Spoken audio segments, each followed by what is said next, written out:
Ma'am ये क्या है ये सारे का सारा? मेरे बच्चे जो हैं इस बिल के आधार पर जो है केस फाइट कर रहे हैं। मालिकाना हक वो सिमरन सिंह का आया। सारी प्रॉपर्टी के मालिक हम हैं इस वसीयत के ये मुताबिक। कौन वसीयत करके गए थे? ये मेरे फादर इन लॉ राजा हरमहिंदर सिंह कर गए हैं। उससे पहले हुआ क्या, बेसिकली चला क्या है यहाँ पे कि आपको जो केस करने की नौबत आई? जो भी फैसले आए हमारे साथ जो है वो सारा धोखाधड़ी हुई। कि राजाओं के प्रीविपस खत्म करने के बाद अब जो रियासत के लिए जंग होती थी वो मौजूदा दौर में भी नहीं रुकी है। एक तरह का ये जो तनाव की स्थिति बनी है उसकी वजह क्या है? इनके पास कोई यहाँ पर कोई बंदा साथ देने वाला नहीं था। इनकी फैमिली बैकग्राउंड भी इतने ज़्यादा स्ट्रांग नहीं थी। कोर्ट में जो केस का जो फैसला हुआ था, जो पुराना फैसला हुआ था, वो फैसला भी गलत हुआ। वो मांगते कुछ और थे और फैसला कुछ और दिया गया। ये केस रजिस्टर्ड भी हुआ, सब कुछ हुआ, क्योंकि बच्चों का हक थोड़ी मारा जाता है। अब जो दूसरी पार्टी है वो ज़्यादा स्ट्रांग पार्टी है। जब लीज पेंडेंस कर दिया, लीज पेंडेंस में क्या लिखा कोर्ट? ये भी बताया गया कि जो प्रॉपर्टीज हैं वो लगातार बिक रही है। पॉलिटिकल इंटरफेरेंस बहुत ज्यादा है इसमें। बिल्कुल पॉलिटिकल इंटरफेरेंस के बिना तो कोई काम होगा नहीं। किसकी तरफ से पॉलिटिकल इंटरफेरेंस? कांग्रेस पार्टी की तरफ से। कांग्रेस के इसमें इन्वॉल्व है बंदे। कोर्ट में छुट्टियां हैं शायद। छुट्टियां कोर्ट में, तभी तो उसका फायदा उठाकर तो ये सब लोग काम कर रहे हैं। अब बिक कैसे रही जमीनें? अगर आपके पास हैं तो लेने वाले अंधे हैं या बेचने वाले, जिसको ये कहा जा सकता है कि बेकाबू हैं वो लोग? क्योंकि आज भी कहा जाता है कि अंग्रेजों के जमाने के पुल बड़े मजबूत, सब कुछ बड़े मजबूत, लेकिन ये भी एक धरोहर है जो कि ऐसे जो नए राजा पैदा हुए हैं सिस्टम के अंदर, उनकी वजह से ये तबाह होने के कगार पर पहुंच चुके हैं। छोटा सा घर बनाया गया है खुद को रहने के लिए। इतनी छोटी सी उम्र में तुम केसेस वगैरह फाइल कर रहे हो, तुम्हें क्या लगता है कि तुम्हें एक राजसी खानदान में पैदा होने की सजा मिल रही है क्या? सिमरन, आप घबराए से लग रहे हो इस सारी इसमें। तुम्हें एक सिस्टम पे भरोसा नजर आता है? इतनी छोटी उम्र है तुम्हारी अभी। कानून सबके लिए बराबर है, चाहे राजा है, रंक है, जो मर्जी। फिर हम लोग अगर भरोसा करें तो किस सिस्टम के ऊपर करें? तो हम तो ये बोलते हैं कि भाई अगर वो चाहें तो वो आके बैठ के सेटलमेंट कर सकते हैं। हमें अपना हक चाहिए। अभिवादन स्वीकार करें। मैं उदय पठानिया। आप मेरे इसमें बैकग्राउंड में देख रहे होंगे, एक हवेली है या महल भी कह सकते हैं। ये जो डाडासीबा की रियासत थी, विशाल थोड़ा सा दिखाइएगा, जो डाडासीबा की रियासत थी, जो यहाँ पर राज परिवार था, उनकी एक धरोहर ही से कहा जा सकता है। लेकिन राजाओं के जिस तरह से आज़ादी के बाद प्रिवी पर्स जो थे वो ख़त्म किए गए और अब हालात ऐसे हैं कि राजाओं के पर्स भी खाली होने की कगार पर पहुंच चुके हैं। आज इसी मुद्दे पर हम डाडासीबा की जो रियासत है, वहाँ की जो मौजूदा रानी साहिबा हैं, उनसे, उनकी बिटिया से और उनके जो पावर ऑफ अटॉर्नी है उनसे बात करेंगे और मसला भी इन्हीं से समझेंगे। सबसे पहले तो रानी साहिबा, आपका स्वागत है। प्लीज़ यहाँ पे थोड़ा सा आइएगा। सर, आपका भी बहुत बहुत स्वागत है। चलो मैम, स्वागत तो अब हो बैठे। चलो कोई बात नहीं, Anyhow. आपके चैनल ने हमारी सुनी तो सही। मैम ये क्या है ये सारे का सारा? ऐसा है कि मैं जो है 96 में जो है शादी करके आई हूँ। मेरे हस्बैंड के नाम जो है एक वसीयत कर रखी है 1984 में। और जैसे कि हमने धर्मशाला, हाई कोर्ट, सुप्रीम कोर्ट, इन सब जगह पर जैसे कि केस लड़ा और हमारी विल को जो है इग्नोर किया गया जी। और अब जो है फैसला जो है मतलब जो केस जो है वो हाई कोर्ट में शिमला में चल रहा है, इस बिल के ऊपर चल रहा है। ये बिल दिखाओ आप जरा। ये जो 1984 की बिल है, ये मेरे हस्बैंड के नाम है और मेरे बच्चे जो हैं इस बिल के आधार पर जो है केस फाइट कर रहे हैं। ये जो विल थी ये किसके नाम से थी? ये मेरे हस्बैंड के नाम, टिक्का अजय सिंह के नाम है जी। जी। फिर ये आगे इसकी जो आया मालिकाना हक, वो सिमरन सिंह का आया। जी, अभी सिमरन सिंह ही जो है फाइट कर रही हैं, बरजिंदर सिंह के साथ फाइट कर रही हैं और इस सारी प्रॉपर्टी के मालिक हम हैं इस वसीयत के मुताबिक। अच्छा, हाँ जी। ये कौन वसीयत करके गए थे? ये मेरे फादर इन लॉ राजा हरमहिंदर सिंह कर गए हैं। ओके। हाँ जी, 1984 में। और अब आगे जो है वो बच्चे फाइट कर रहे हैं इस केस को लेकर। मतलब ये दो केस कब लगा आपका? ये लगा हमारा 2024 में, 2023 में केस लगा जी। उससे पहले हुआ क्या, बेसिकली चला क्या है यहाँ पे कि आपको जो केस करने की नौबत आई, वो चीज़ क्लियर करिएगा। देखो, जब मेरे हस्बैंड जो थे लड़ाई कर रहे थे इस प्रॉपर्टी के लिए, तब इस विल को लगाया गया, धर्मशाला में भी लगाया गया, हाई कोर्ट में भी लगाया गया। वहाँ पर हमारी विल की जो है सुनवाई नहीं की गई, इग्नोर किया गया हमारी विल को। उसके बाद जो है जो भी फैसले आए हमारे साथ जो है वो सारा धोखाधड़ी हुई, हमें न्याय जो है वो सही तरीके से नहीं मिला। तो अब हम बिल को लेकर जो है हाई कोर्ट शिमला में गए हैं। जी जी, जिस तरह से मैंने पहले कहा कि राजाओं के पीरियड ख़त्म करने के बाद अब जो रियासत के लिए जंग होती थी वो मौजूदा दौर में भी नहीं रुकी है। भले ही इन लोगों से वो तमाम जो शाही हक हुआ करते थे या कुछ वो और भी इन्हें एक प्रिविलेज रहती थी, उनका भी सफाया हुआ, लेकिन यहाँ पर ऐसी नौबत क्यों आई? मेरा सवाल ये है आपसे कि जो आपकी प्रॉपर्टी का था उसमें हुआ क्या बेसिकली अंदर खाते? एक्चुअली जो 2007 में बरजिंदर सिंह के नाम इंतकाल चढ़ा ना, उसके आधार पर जो है वो अब प्रॉपर्टी जो है थोड़ी अब इन्होंने बेच दी है। अभी बेची, पिछले साल बेची उन्होंने। और जो प्रॉपर्टी बेची गई है, जो हाई कोर्ट ने मतलब प्रॉपर्टी सारी को ना प्रोटेक्ट कर रखा है, लीज पेडेंसी लगा रखी है, ये है उसके पेपर। और लीज पेडेंसी जो है वो हमने जो है तहसीलदार, एसडीएम सबको दे रखी है। यहाँ पर थोड़ा सा लीगली टेक्निकल कुछ इश्यूज होते हैं, तो इट्स बेटर कि दिनेश ठाकुर जो इनके पावर ऑफ अटॉर्नी भी हैं और ये लगातार कोर्ट कचहरी के मसलों में भी होते हैं, तो ठाकुर साहब है क्या ये, अगर सामान्य भाषा में कहूँ तो ये जो एक तरह का ये जो तनाव की स्थिति बनी है उसकी वजह क्या है? ये एक्चुअली पुराना इनका जो केस चला आ रहा है पुराना, ये केस जो है प्रॉपर्टी का काफ़ी पहले से चला हुआ था। और इसमें हुआ ये था कि वो जो प्रॉपर्टी को ले गया, जो इस प्रॉपर्टी जो ली है, वो फर्स्ट वाइफ जो थी राजा साहब की, जो उषा देवी थी, वो उनका बेटा बोलते हैं, लेकिन वो भी बोलते हैं कि अडॉप्टेड सन है। तो वो उस प्रॉपर्टी को ले गया। उस प्रॉपर्टी को करके हम लोग इसके लिए फाइट कर रहे थे, हम कोर्ट में लड़ रहे हैं उस प्रॉपर्टी के लिए। वो पहले हम उस सेम प्रॉपर्टी को हम सुप्रीम कोर्ट तक हम हार चुके हैं। हारे इसलिए थे क्योंकि हमारे कोई यहाँ पर जो ये जिनका मैं अभी पावर ऑफ अटॉर्नी हूँ, इनके पास कोई यहाँ पर कोई बंदा साथ देने वाला नहीं था। इनकी फैमिली बैकग्राउंड भी इतने ज़्यादा स्ट्रांग नहीं थी कि ये जाके वहाँ पर कोर्ट में ये लड़ सकते। उस कारण से इसी कारण से ये लोग रह गए कि ये लोग कोर्ट में नहीं लड़ सके अच्छे से। और ये जो कोर्ट में जो केस का जो फैसला हुआ था, जो पुराना फैसला हुआ था, वो फैसला भी गलत हुआ। वो मांगते कुछ और थे और फैसला कुछ और दिया गया, जिसके कि हमने सिमरन सिंह के नाम से जो केस लगाया है उसमें हमने उसमें पूरा इन्वॉल्वमेंट दिया, उसमें पूरा बताया है कि वो किस किस तरह से केस हुआ था और कैसे हुआ था, उसमें पूरा हमने डिटेल दे रखा है। अब देखिए इनकी जो वसीयत 84 में रजिस्टर्ड वसीयत है इनकी, और वो वसीयत जो है पूरी प्रॉपर्टी इनके नाम से है।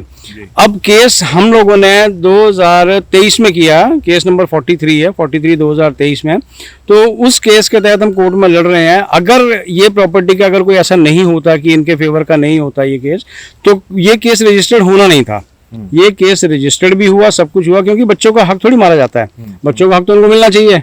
अब हम लोग उसमें लड़ रहे हैं केस में। तो अब जो दूसरी पार्टी है वो ज़्यादा स्ट्रांग पार्टी है, हो सकता है कुछ करती है, वो खरीद फरोख्त जो भी है जिस तरह चलता है वो करती हो। लेकिन हम लोग ये बोलते हैं कि जब हम कोर्ट में गए थे, हम स्टे मांगा था, हमने कोर्ट से स्टे मांगा था केस के लिए। तो वो कोर्ट ने हमको स्टे ना देकर उस पर लीज पेंडेंस लगाई। जैसा आपने ये बोला कि अभी स्टे की जरूरत नहीं है एट प्रेजेंट, आप इसको लीज पेंडेंस हम इसको कर देते हैं।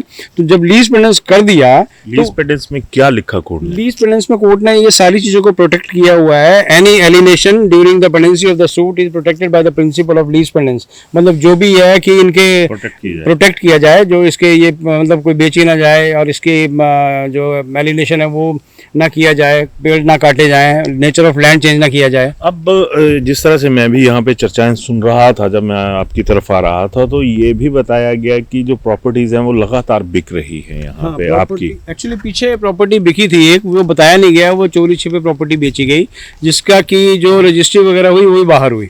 नहीं, इसमें ये पूछना चाहूंगा कि एक शोर ये भी सुनने में आया, अब भगवान जाने हकीकत क्या है, कि पॉलिटिकल इंटरफेरेंस बहुत ज्यादा है इसमें। बिल्कुल, पॉलिटिकल इंटरफेरेंस के बिना तो कोई काम होगा नहीं। किसकी तरफ से पॉलिटिकल इंटरफेरेंस? कांग्रेस पार्टी की तरफ से, कांग्रेस के इसमें इन्वॉल्व है बंदे, और वो उनका प्रेशर बना होता है, उनका प्रेशर तहसीलदार के ऊपर बना होता है, उनका प्रेशर पटवारी के ऊपर बना होता है, उनका प्रेशर लोगों के ऊपर बना होता है। अभी लास्ट टाइम जब ये यहाँ पे रजिस्ट्री हुई है एक, उसके लिए हमने रोकने के लिए बोला था, और हम तहसीलदार साहब के पास गए थे और हमने उनसे बात की थी कि मतलब तहसीलदार साहब इसको रोका जाए, तो वो उन्होंने हमारी नहीं सुनी। क्यों नहीं सुनी गई? क्योंकि उनके ऊपर पॉलिटिकली प्रेशर था। हम एसडीएम मैडम के पास भी गए, आज एसडीएम मैडम ने हमें लिख के दिया है कि भाई ठीक है इसको देखा जाए, तो वो आज हमारे लिए वो लिख के दे रही है कि देखा जाए, और कल दूसरी पार्टी जा रही है उसको वो दे रही है कि भाई इनका काम किया जाए। और उसके बाद एक हमारे लोकल नेता हैं जो कि हमारे जो तहसीलदार हमारा काम कर रहे थे, नायब तहसीलदार, उनको उन्होंने फ़ोन पे धमकाया कि भाई तेरे को मैं लेके आया हूँ यहाँ पर, कि तेरे को कोई कौन लेके आया, तूने हमारा काम करना है कि किसका करना है। तो ये चीज़ लोकल नेता ने उनको धमकाई, ये चीज़ उनको बोला, तो वो मैं बिल्कुल क्लियर बोलता हूँ, और मैं उनको बोल भी सकता हूँ, उनको बुलवा भी सकता हूँ, उनसे बात भी करवा सकता हूँ कि उनको बोला कि नहीं बोला है। तो ये इन्वॉल्वमेंट इनके इस तरीके से रहे हैं कि इनके काम ना हो।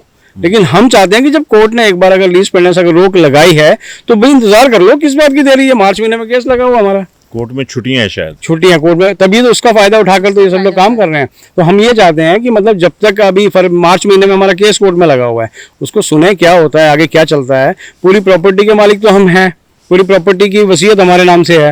अब बिक कैसे रही जमीनें? अगर आपके पास हैं तो लेने वाले अंधे हैं या बेचने वाले, जिसको ये कहा जा सकता है कि बेकाबू हैं वो लोग, कि उनको किसी का डर ही नहीं है? अगर मामला सब जुडिशियस है तो बहुत सारी चीजें हैं। विशाल, एक बात थोड़ा सा ढंग से दिखाइएगा, ये जो प्रॉपर्टी है सामने, है ना, क्योंकि आज भी कहा जाता है कि अंग्रेजों के जमाने के पुल बड़े मजबूत, सब कुछ बड़े मजबूत, लेकिन ये भी एक धरोहर है।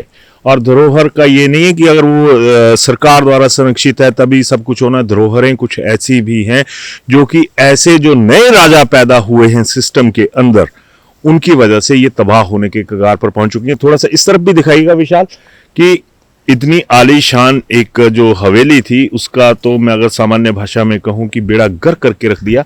अब ये दिखाइएगा कि एक छोटा सा घर बनाया गया है खुद को रहने के लिए, लेकिन बात वही आ गई कि जिस तरह से कहा जाता है कि ये तमाम चीज़ें जो मौजूदा राजा हैं जिनकी हम बात करते हैं कि हमारे वो नए दौर के लोकतांत्रिक दौर के, उनमें और जो पुराने राजा थे फिर फ़र्क क्या रह गया? अगर पुराने लोग राजा जो थे वो निरंकुश थे, तो जो मौजूदा राजा हैं वो कौन से कहा जाए कि लोकतंत्र के मुताबिक काम कर रहे हैं? मैम, आपकी एक बिटिया है। हाँ जी। सिमरन, इधर आओ।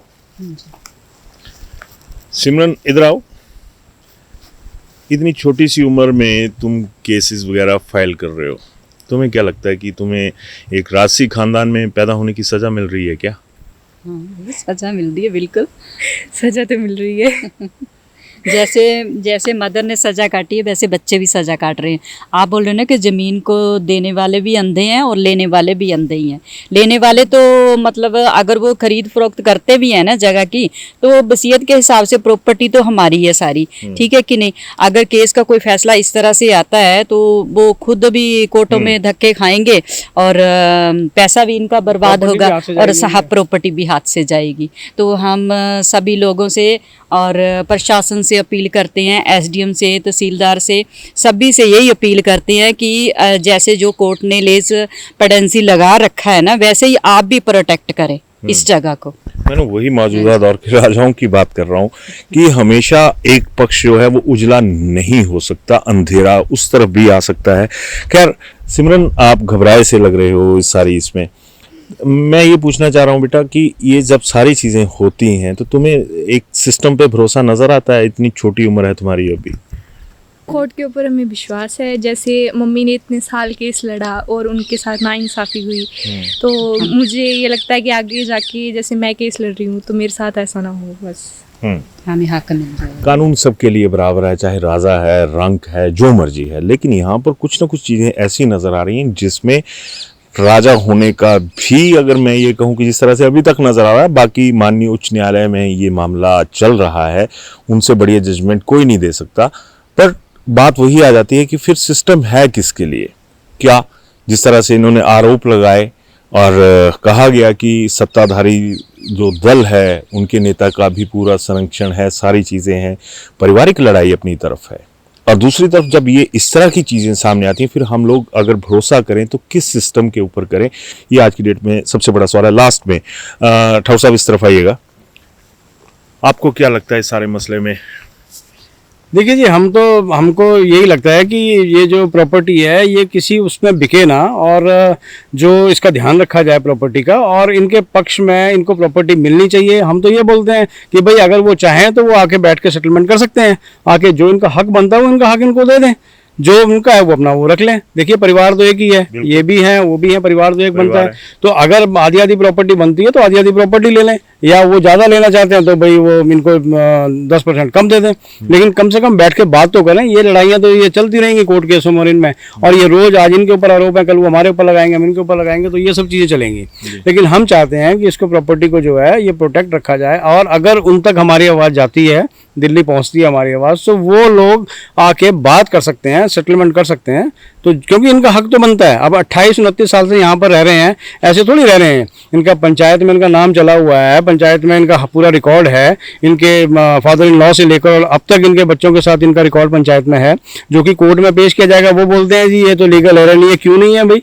क्या कोर्ट इनका पंचायत में नाम नहीं है? क्या यहाँ पर इनका रिकॉर्ड नहीं है? हर चीज़ का इनका रिकॉर्ड है। शादी करके आए हैं, इनके शादी करने के पूरे गांव के गवाह हैं सारे। तो ये सब छोटी छोटी चीज़ें हैं। तो हम चाहते हैं कि इस तरह की लड़ाइयाँ ना हो, और अगर फैसला करना हो तो वो फैसला कर सकते हैं बैठ के। और कुछ तो नहीं कहना आपको? और तो अब सब कुछ आपको कुछ कहना है जी? सर बस हक के लिए लड़ रहे हैं, हक के लिए कौन नहीं लड़ता, ठीक है कि नहीं। हमें अपना हक चाहिए, हमें लोगों से क्या लेना देना, अपनी ज़मीन जायदाद से हिस्सा चाहिए, राइट चाहिए, जो भी बनता है कोर्ट सही तरीके से फैसला करे, और लोगों से भी अपील है वो फैसला होने का इंतज़ार करें। धन्यवाद। तो सुना आपने, मामला बहुत पेचीदा है, लेकिन वो कौन सी उलझन है जो माननीय अदालतों में जाके नहीं हल हो सकती? सबसे बड़ी जो उलझनें जो हल नहीं होती हैं वो सामाजिक होती हैं। हिमाचल के परिवेश की बात करूं तो यहाँ पर गांव की बेटी, एक बेटी हो गांव में, सारे गांव की बेटी होती है, बहू हो सारे गांव की बहू मानी जाती है। तो समाज में भी कहीं ना कहीं दरारें आनी शुरू हो चुकी हैं। सोच में दरारें जब आ जाती हैं तो ये एक अच्छा संकेत जो है वो नहीं माना जा सकता। खंडरात बयान कर रहे सब कुछ, इसी तरह से सोच भी अगर खंडहर होती रहेगी, अगर सोच को नहीं सहेजा जाएगा, जिस तरह से ये महलनुमा जो था अब खंडरात में बदल चुका है। और इसी डाडा सिबा की लेगेसी की बात करूं तो इनके जो पुराने महल थे वो पानी में डूब चुके हैं, और जो परिजन बचे हैं वो डूबने के कगार पर हैं, सामाजिक तौर पर भी। गलत कहा होगा तो सोचिएगा जरूर कि जो पुराने राजा थे, अगर मान लो वो निरंकुश थे, निर्दयी थे, तो नए राजा कैसे हैं? सवाल जायज है, क्योंकि अब हम पर जो राज करने वाले हैं ना, उनके बारे में कोई ऐसी कथा कहानी नहीं मिलेगी जिस तरह से पुराने दौर में एक राजा था, बहुत दयालु था, ये था वो था। तो मौजूदा दौर में कोई ऐसा दयालु राजा आपकी नज़र में होगा तो ज़रूर बताइएगा। धन्यवाद। भूषण ज्वेलर्स लेकर आया है आपके लिए फेस्टिव बोनैंजा की ये धमाकेदार स्कीम। आप भी जीत सकते हैं 3 गाड़ियां, 5 स्कूटी और अन्य ढेर सारे इनाम। आज ही विजिट करें भूषण ज्वेलर्स सोलन।